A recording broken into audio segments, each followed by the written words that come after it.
ॐ भूर्भुवः स्वः तत्सवितुर्वरेण्यं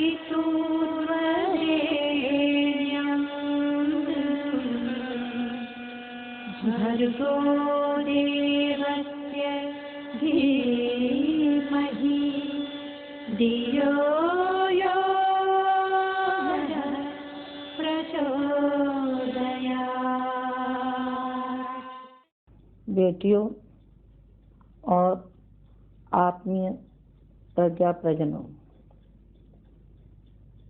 गृहस्थ आश्रम वो बगीचा है, वो भगवान ने ऐसा उद्यान दिया है जिसमें तरह तरह के फूल और तरह तरह के वृक्ष। वृक्ष कौन? वृक्ष वो जो हमें माता और पिता के रूप में मिले हैं और सास ससुर के रूप में मिले हैं। फूल वो जो हमें नन्हे मुन्ने बच्चों के रूप में पाया है, बच्चियों के रूप में पाया है, अपने छोटों के रूप में पाया है। ये भगवान ने बगीचा मनुष्य को सौंपा है। न मालूम क्यों फर्ज और कर्तव्य व्यक्ति को याद नहीं रहता। यदि याद है तो इसी आश्रम में रहते हुए संत बन सकते हैं, योगी बन सकते हैं, और मैं तो कहूँगी कि इसी में भगवान बन सकते हैं। ये हमारे ऋषि हुए हैं, सब के सभी ऋषि गृहस्थ थे, और मैं कहूँगी कि सभी बाल बच्चे वाले थे। अधिकतर उसी में उन्होंने भगवान को पा लिया। समाज रूपी भगवान इसमें उन्होंने भगवान के दर्शन किए, अपने कुटुंब में किए, परिवार में किए। स्वर्ग और नर्क कहाँ है? स्वर्ग और नर्क हमारे इसी गृहस्थ जीवन में है। हम चाहे तो उसे नर्क बना सकते हैं और चाहे तो हम उसे स्वर्ग बना सकते हैं। एक था राजा, उसका था बगीचा था, एक दो माली थे। तो एक माली था, उनमें कौन? भक्त कैसा? जो पलायनवादी। वो केवल भगवान में विश्वास तो रखता था, लेकिन कर्तव्य के ऊपर उसको कतई विश्वास नहीं था। दूसरा माली वो था जो कर्तव्य और फर्ज से बना हुआ था। उसने उसी में भगवान के दर्शन किए, राजा के दर्शन किए। राजा ने कहा कि लो, एक ये बगीचा तुम्हारे जिम्मे है, दूसरा बगीचा है ये तुम्हारे जिम्मे है। और दोनों ने अपने अपने फर्जों पर, कर्तव्यों पर डटे रहे। एक था वो जो राजा का एक चित्र बना रखा था और उसी में वो आरती पूजा अर्चना करता रहता था। उसने बगीचा को देखा नहीं था। और दूसरा था जिसने कभी राजा को न फूल चढ़ाया था, न चित्र के सामने दंडवत किया था। उसने कुछ नहीं किया। अचानक राजा आया और उसने कहा कि देखो तो सही कि मेरा जो बगीचा मैंने जो सौंपा था, राजा माने कौन सा राजा? वो सत्ता, परम सत्ता भगवान। और बगीचा कौन सा? ये संसार रूपी बगीचा और मनुष्य रूपी माली। तो उन्होंने देखा कि मैं चल करके इसको देखूं तो सही, और उनसे पूछा क्यों भाई तुम ये क्या कर रहे हो? उन्होंने कहा भगवान, हम तो आपकी पूजा अर्चना और आरती कर रहे हैं, हमें नहीं मालूम है, संसार सब मिथ्या है, हम संसार के बारे में कतई नहीं जानते। उन्होंने कहा कि हाय रे भाग, मैंने तो इसको भेजा था और इसको संभालने के लिए भेजा था, ये इसने क्या किया? आगे जब चला तो उसके पास पहुंचा जो कर्तव्य से जुड़ा हुआ था। जहाँ पहुंचा पूछा बेटे तुमने क्या किया? उन्होंने कहा चलिए मैं आपको दिखाता हूँ।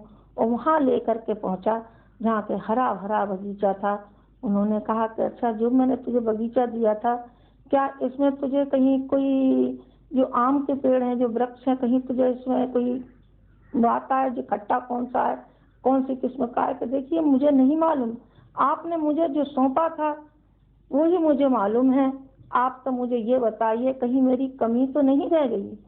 कमी हो तो अब की बार मैं अपनी भूल को सुधार करूं।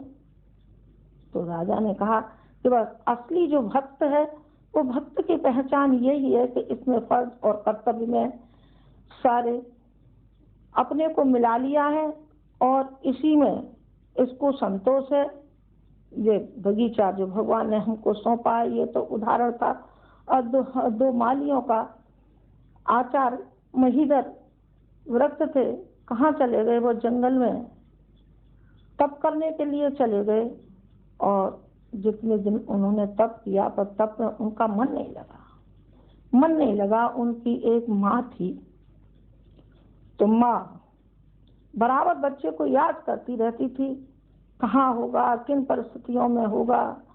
तो वो जो अंतर्द्वंद चलता रहता था वो परोक्ष रूप से उस महीधर के ऊपर प्रभाव पड़ा और इसका परिणाम ये हुआ कि 1 साल रहे, 2 साल रहे, अंत में वो लौट करके आए और माँ के चरणों पर गिर पड़े कि माँ, मैं इतने दिन तक वहाँ रहा, मेरा मन नहीं लगा। तो माँ ने कहा कि बेटे, पहले तू अपने आप गया था, जा, मैं आज तुझे आशीर्वाद देती हूँ, आज तू जा। और माँ ने बेटे का तिलक किया, आशीर्वाद दे करके भेजा। वो सफल हुआ। जी किनकी देन थी? वो माँ की देन थी, जिस किसी ने भी बनाया है।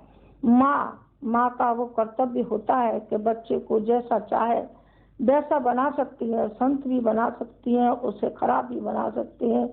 ये जिम्मेदारी किनकी है? ये माँ की जिम्मेदारी है। अच्छे से अच्छा नागरिक यदि दे सकती है तो माँ दे सकती है। बचपन से माँ ही बनाती है। अभिमन्यु को किसने बनाया था? माँ ने बनाया था।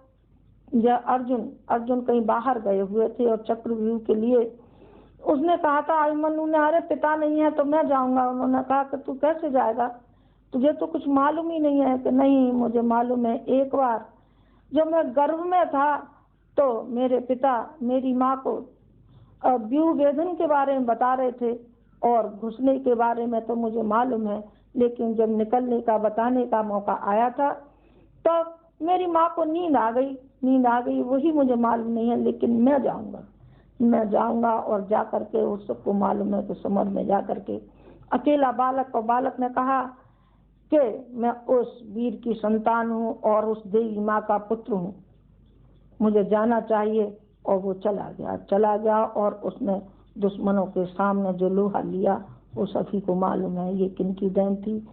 ये माँ की देन थी। और किन का उदाहरण दें? जो गृहस्थ आश्रम में रहते हुए भी जिन्होंने अपने कर्तव्य का पालन किया। एक थे गुजरात में, एक दानमल नाम के हुए हैं, उनका बेटा गुजर गया था और उनकी विधवा बहू थी। लेकिन उन्होंने सोचा ये बहू नहीं है, ये मेरी बेटी है। और जगह तो उसका तिरस्कार किया जाता है, अरे बेटा मर गया, बहू से हमें लेना देना क्या है, ये हमारी कौन लगती है, बहू अब हमारी नहीं है। लेकिन उन्होंने कहा नहीं, मैं इस बहू का कन्यादान लूंगा। और उन्होंने उस बहू का कन्यादान लिया, बेटी। उन्होंने कहा ये बहू नहीं है, मेरी बेटी है और मेरी बेटी का संसार उजड़ गया है, तो संसार को सजाने के लिए हम ही को आगे बढ़ना चाहिए। और उन्होंने पति पत्नी ने दोनों ने उसका कन्यादान लिया। और मैं किस के उदाहरण दूं? सुकन्या थी, जिन्होंने पति उन्हीं के द्वारा अंधे हुए थे, च्यवन ऋषि। तो उन्होंने ये कहा था कि मैं इनकी जीवन संगिनी बन करके रहूंगी और मैं इनकी आंखें बन करके रहूंगी। और जो भी संसार रूपी ये बगीचा है, उस बगीचे को हम संभालेंगे। एक कुटुंब ही नहीं होता है बगीचा माने ये सारा संसार होता है, सारा विश्व हमारा बगीचा है। और ये जो खिले हुए फूल हैं मनुष्य के रूप में, बच्चों के रूप में, बच्चियों के रूप में, वही हमारा उद्यान है, वही हमारा बगीचा है, उसके हम माली हैं। उसने कहा कि ये ऋषि हैं, इनका तप है और मैं इनकी पत्नी हूँ, पत्नी होने के नाते, और मैं इनको संभालूंगी, सारा बगीचा मेरा है। मैं एक माँ के रूप में आदर्श उपस्थित करूंगी और इस संसार को बनाने में योगदान मैं इस ऋषि का दूंगी। इसी में मेरा आत्मसंतोष है और इसी में मेरा प्रायश्चित भी है, क्योंकि मेरे द्वारा ऋषि की आंखें गई हैं। तो मुझे प्रायश्चित भी करना चाहिए। तन से और मन से मैं पूरा पूरा सहयोग उनका करूंगी। इसी तरीके से एक दूसरे भी हुए जो जिनको हम कागावा कहते हैं, जापान का गांधी, उनकी पत्नी एक बहुत अच्छे घराने की, संपत्ति घराने की लड़की थी। तो उन्होंने ये तय किया कि सेवा ही मेरा धर्म है, सेवा ही मुझे करनी चाहिए। मनुष्य जीवन में जो कुछ भी हम कर सकते हैं वो गृहस्थ में रहते हुए ही हम कर सकते हैं, अन्यथा हम कर नहीं सकेंगे। कोई उंगली उठाएगा, कोई क्या कहेगा, कोई क्या कहेगा, हमारी जो भावनाएं हैं वो हमको अन्य लोग हमको करने नहीं देंगे। तो उन्होंने निर्णय किया कि हम शादी करेंगे। कागावा ने कहा कि अरे मैं एक गरीब हूँ, तुम मुझसे शादी करके क्या लोगी? उन्होंने कहा लेना कुछ नहीं है, जो लेना है वो तो मैं ले ही चुकी है, वो मैं पा ही चुकी। आप तो सांसारिक उसकी दृष्टि से मुझे केवल एक ही करना है कि मुझे बंधन में बंधना है और मैं आपसे शादी करूंगी। और मैं जो आप सेवा करते हैं दुखियों की या पीड़ितों की या कोढ़ियों की, उसमें मेरा संतोष होगा, ये मेरा परिवार होगा, यही मेरे सास ससुर होंगे, यही मेरे देवर जेठ होंगे और यही मेरे कुटुंबी होंगे, भाई होंगे, बंधु होंगे, बच्चे होंगे, यही मेरा परिवार है, यही मेरा बगीचा है। और उसने सहस्र स्वीकार उन्होंने कर लिया। मैं कह रही थी कागावा के बारे में, और मैं बता रही थी गृहस्थ आदर्श बसाने के लिए होता है। गृहस्थ कहते हैं किसी आदर्श उपस्थित करने के लिए। गृहस्थ केवल शारीरिक संबंधों के लिए गृहस्थ नहीं होता है। गृहस्थ एक बहुत बड़ा संकल्प और आदर्श उपस्थित करने के लिए होता है।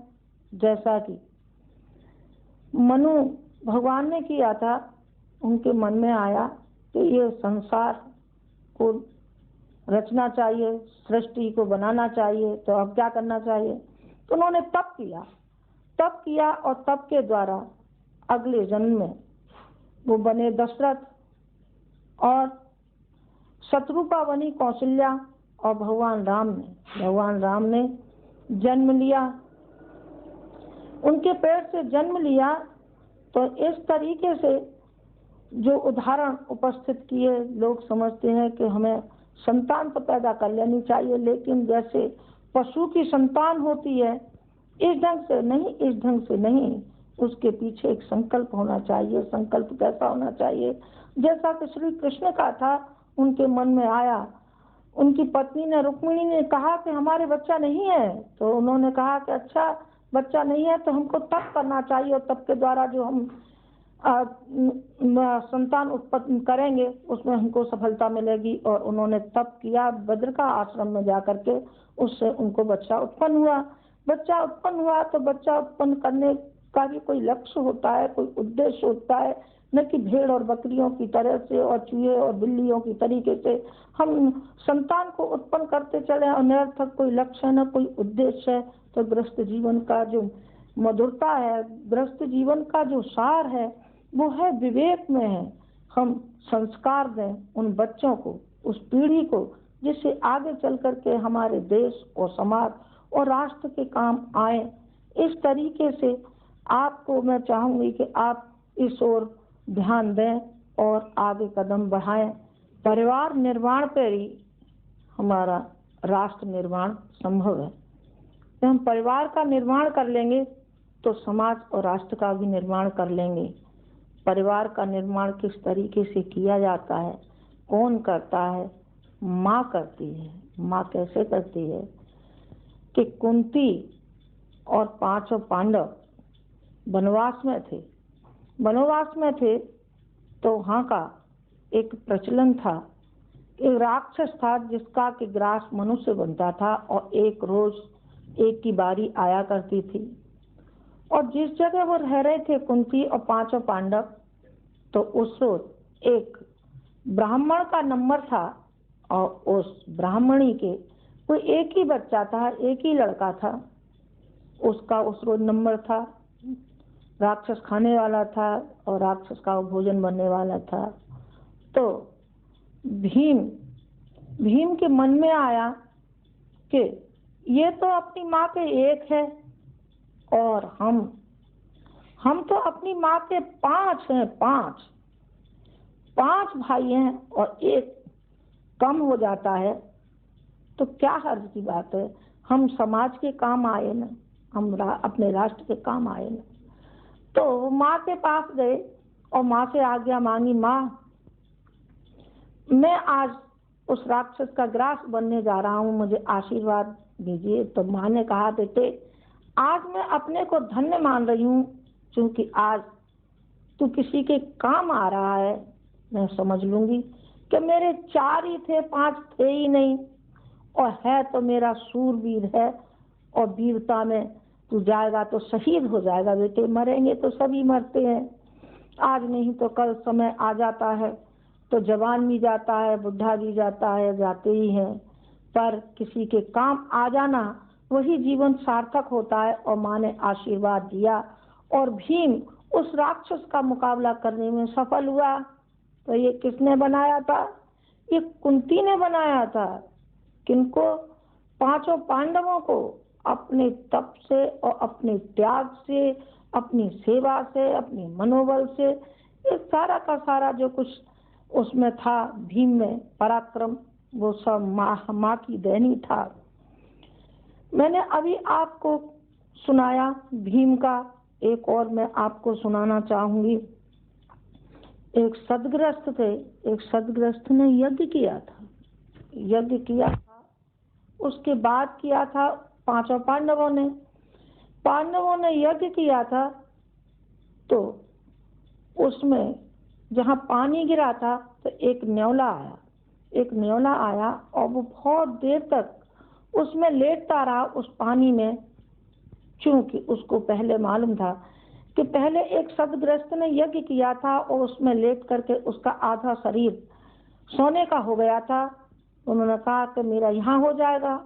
जब उसका नहीं हुआ तो युधिष्ठिर सुन थे और वो न्योला रो रहा था और उसने कहा कि ये वो यज्ञ नहीं है जैसा कि होना चाहिए था, वो महायज्ञ था। उन्होंने कहा कि वो कौन सा महायज्ञ था न्योला जिसका कि तुम उदाहरण दे रहे हो, तुम कह रहे हो ये यज्ञ तो हमने किया है और हमें इसमें संभव इतना विशाल यज्ञ किया है। उन्होंने कहा ना, आपका जो यज्ञ है उस यज्ञ के सामने छोटा पड़ता है और ना चीज पड़ता है तो क्या है उसमें। उन्होंने कहा कि देखिए मैं अभी उस यज्ञ का आपको बताता हूँ कि उन्होंने वो यज्ञ क्या किया था। वो भावनाओं के द्वारा किया था, कर्तव्य के द्वारा किया गया था। सुमित्रा ने लक्ष्मण को भेजा था, उन्होंने कहा कि जाइए हम घर में रहेंगे और आप वन में जाइए, राम का साथ दीजिए और हम आपके अयोध्या में रहेंगे, हम यहाँ रहेंगे, हम समझ लेंगे कि आप हमारे नजदीक ही है, दूर नहीं है, मन से ही तो दूर है लेकिन आत्मा से तो हम पास है। ये कर्तव्य परायणता सिखाती है हमको। और स्वर्ग और नर्क का मैंने आपको बताया था, स्वर्ग और नर्क हमारे इसी गृहस्थ जीवन में है। एक था संत और एक था शिष्य और साधु, दोनों निकल पड़े। उन्होंने कहा कि देखते हैं नर्क कहाँ है। तो एक था कसाई, बहेलिया था जो मार रहा था। उन्होंने कहा कि देखिए साथ यदि नर्क देखा जाता है तो यहाँ मिलेगा जहाँ जिसको दया नहीं है, उदारता नहीं है। जब हम अपने बच्चे को नहीं खा सकते काट करके तो हम पशुओं के, निरीह पशुओं ने हमारा क्या बिगाड़ा है, हम उसको क्यों खाएंगे। लेकिन उसको दया नहीं आती है, जरा भी उदारता नहीं है। उसको आप क्या कहेंगे? कसाई को क्या कहेंगे? कसाई को कहेंगे नर्क, साक्षात नर्क। जिन गृहस्थियों में नर्क का साम्राज्य पैदा होता है, लड़ाई झगड़े ईर्षा और डाह में, उसको आप क्या कहेंगे? उसको कहेंगे नर्क। और स्वर्ग कहाँ होता है? एक था साधु जो उसमें अपने स्वर्ग को ढूंढा था, काय में ढूंढा था?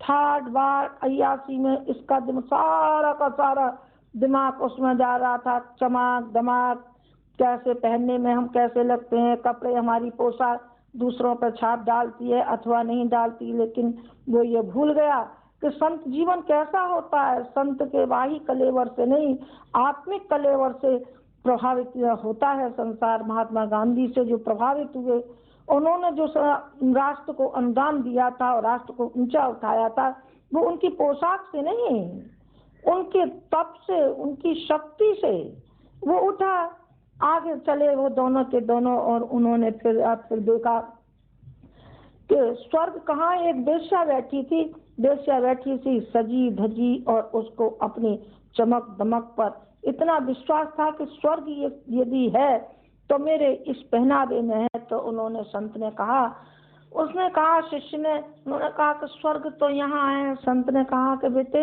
स्वर्ग इसमें नहीं है, जब ये बुढ़िया हो जाएगी तो इसको कोई नहीं पूछेगा। जो आज ये संतोष की सांस ले रही है, और स्वर्ग जिसमें निहित इसको मालूम पड़ा ये साक्षात नर्क है, नर्क है। आगे चल करके देखता है कि सदग्रस्त जो प्रसन्नता अनुभव कर रहा था और अपने बुजुर्गों की सेवा कर रहा था, अपने बाल बच्चों का पेट पालन कर रहा था, और उन्हें आगे बढ़ाने के लिए, उन्हें सुयोग्य नागरिक बढ़ाने के लिए तन मन से उनको आगे बढ़ा रहा था, उनकी सेवा कर रहा था, उनके मनोबल बढ़ा रहा था और उनको शिक्षा दे रहा था, ताकि आगे चल करके जो ही हमारे सच्चे नागरिक बने और समाज और राष्ट्र के काम आए। तो संत ने कहा, बेटे सच्चा सुख ये है कि इस जीवन में भी सुखी है और संतोषी है, और आगे चल करके भी ये सुखी ही जहाँ कहीं भी रहेंगे वहाँ इनको सुखी सुख प्राप्त होगा। सुख कहाँ है? सुख हमारी मनोभूमि में है। स्वर्ग हमारी मनोभूमि में, किसी अन्यत्र स्थान पर नहीं है, जंगल में नहीं है। हम चाहे तो हमारे सदग्रस्तों में स्वर्ग उत्पन्न हो सकता है, अपनी मलिनताओं को घटा करके और सच्चे आदर्शवादी विचारों से हमारे घरों में, हमारे परिवार में, हमारे कुटुंब में, हमारे पड़ोस में, हमारे समाज में, हमारे राष्ट्र में वही हमको सुख अनुभव और शांति और संतोष अनुभव हो सकता है। मलिनताओं को किस तरीके से निष्कासित इनका करना चाहिए, इसके संदर्भ में एक उदाहरण देना चाहूंगी। श्रद्धानंद जी पीछे हुए हैं, स्वामी श्रद्धानंद, पहले उनका नाम था मुंशीराम। मुंशीराम थे, उनकी पत्नी थी, बड़े बिगड़ैल और अय्याशी ढंग के शराबी, ज्वारी, जो भी अवगुण हो सकते हैं पूरे के पूरे उनके अंदर विद्यमान थे। लेकिन उनकी पत्नी का यह संकल्प था कि मैं एक न एक दिन इनको बना करके ही रहूंगी। कैसे रहूंगी? बना करके। लड़ाई झगड़ा किया था कि नहीं? लड़ाई झगड़ा नहीं किया। किसी भी दिन उन्होंने ये नहीं कहा कि आप ऐसा क्यों करते हैं। उनका आत्म संकल्प था कि मैं अपने पति को एक संत देखना चाहती हूँ, मैं अपने पति को, मैं भड़ुआ देखना नहीं चाहती, मैं अपने पति को संत और ऋषि देखना चाहती हूँ। तो उसके संकल्प ने बना दिया उसको ऋषि। एक दिन शराब के नशे में आए, और शराब के नशे में घर में आए तो उन्होंने किवाड़ खोली उनकी पत्नी ने, और जैसे ही किवाड़ खोली तो उल्टी की तो सारी की सारी वो उल्टियों में नहा गई उनकी पत्नी नहा गई। लेकिन उसके मन में विरोध नहीं आया। विरोध न होते हुए भी उस ले गई और लेकर के नहला धुला करके चारपाई पे डाला। सवेरा हुआ और उसने होश आया तो देखा कि वो साध्वी बराबर में बैठी है। उन्होंने कहा कि मुझे प्यास लगी है तो मिश्री और दूध घोल करके लाई और उनको पिलाया। तो प्रायश्चित का उनका ठिकाना नहीं था, ऐसा पश्चाताप आ रहा था अपने मन में। मुंशी राम जी को उन्होंने कहा है कि देवी तू मेरी गुरु है, तू ये बता कि तुझे इतने दिन से मेरे प्रति कोई नफरत या घृणा कुछ नहीं आया। उन्होंने कहा ये नफरत और ये घृणा जो भी होनी चाहिए तो आपकी बुराई के लिए तो थी, लेकिन आपके लिए नहीं। आप तो मेरे भगवान है ना, आप तो मेरे पति हैं। आपके सुधारने के लिए मैंने भरसक कोशिश की है, प्रतिकार नहीं है, ये आपसे नहीं है। जब मैं आपको परमेश्वर मान चुकी हूँ तो मैंने ये कभी नहीं सोचा कि मैं आपके लिए कोई लड़ाई या झगड़ा उत्पन्न करूं। तो तेने रोटी भी नहीं खाई? उन्होंने कहा नहीं, मैंने कभी बगैर खिलाए आपके खाई ही नहीं, तो मैं आज ही कैसे खाती। उन्होंने कहा कि सही माने में तो तू ही मेरी गुरु है, और सही माने में गुरु ही हुई। गुरु किस माने में हुई? जो बिगड़ैल था, कल परसों तो वेश्यागामी था, शराबी था, औजारी था, फिर वो क्या हो गए?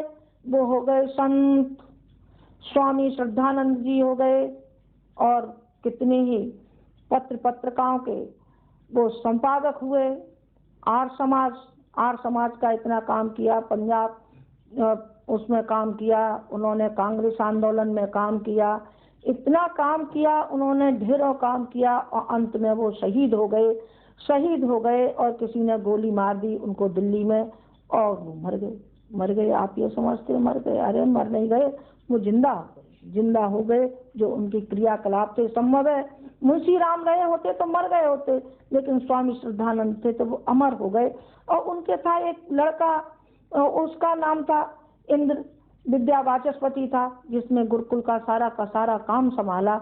वो लड़का ऐसा बना गए, वो कुटुंब ऐसा बना करके गए। किसने बनाया था? जो बनाया था उनकी पत्नी ने, अथवा यूं कहिए कि पीछे उन्होंने श्रद्धानंद जी ने बनाया, जो हमारे गुरुकुल कांगड़ी के नाम से अभी भी स्थान है और प्रख्यात है, जो स्वामी श्रद्धानंद का आचार्य जी बार बार उदाहरण दिया करते थे। तो मैं चाहूंगी कि आप ऐसे ही विचार, यही सिद्धांत, यही भावना एक पक्ष के लिए नहीं है कि स्त्रियों के लिए नहीं, पुरुषों के लिए भी है। पुरुष भी यही भावना रखते हैं जैसे कि स्त्रियां रखती हैं। जैसा कि सुकरात थे, उनकी पत्नी लड़ाई और झगड़ालू वाली थी, लेकिन उन्होंने उदारता पूर्वक उससे सही आत्मीयता पूर्वक व्यवहार किया था। सुकरात एक दिन सफा कर रहे थे और गोष्ठी ले रहे थे विद्वानों की, और उसी में उसने परात का पानी फेंक दिया गंदा। तो उन्होंने कहा कि देखिए, बुरा मत मानिए सज्जनों, बादल गरजते भी हैं और बरसते भी हैं, गरजते तो बरसते नहीं है, बरसते तो गरजते नहीं, लेकिन आज तो उल्टा ही होगी। आज तो बरसा भी और गरजा भी, दोनों ही काम हुए। दोनों के दोनों अपने हंसे भी, और सारा का सारा वातावरण था वो हंसी में गूंज उठा। तो ये कहा था एक पक्षीय नहीं है, दोनों पक्षों से ही गाड़ी चलेगी। तो मैंने एक तो आपको सुकरात का अभी दिया है, और इसी तरीके से अन्य भी हो सकते हैं, लेकिन अब समय पूरा हो गया है। इस ओर मैं चाहूंगी कि हमारे जितने भी परिजन हैं सो ध्यान दें और कदम बढ़ाएं कि हम भी ऐसा जीवन जिएंगे जैसा कि ऋषियों ने जिया है, जैसा कि संतों ने जिया है। अपने परिवार का निर्माण करेंगे, समाज का निर्माण करेंगे, राष्ट्र का निर्माण करेंगे। यही एक हमारा आंदोलन भी है जो हमने चलाया है, उसमें पूरा आप योगदान देंगे। ओम शांति।